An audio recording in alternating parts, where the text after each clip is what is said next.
আমি সর্বশক্তিমান আল্লাহর নামে সশ্রদ্ধা চিত্তে শপথ করিতেছি যে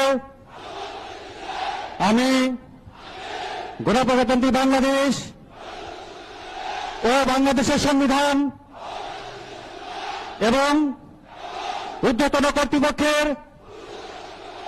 আইনসম্মত আদেশ নির্দেশের প্রতি অকৃত্রিম বিশ্বস্ততা ও আনুগত্য পোষণ করিব। আমি আমার অপরিহার্য কর্তব্য মনে করিয়া সমাজ ও দেশ সেবায় আমার উপর ন্যস্ত বাংলাদেশ আনসার ও গ্রাম প্রতিরক্ষা বাহিনীর যে কোনো কর্তব্য আমি সততা ও বিশ্বস্ততার সহিত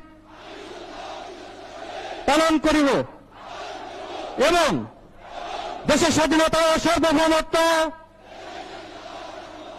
রক্ষার্থে প্রয়োজন বোধে নিজের জীবন উৎসর্গ করিব। আমিন।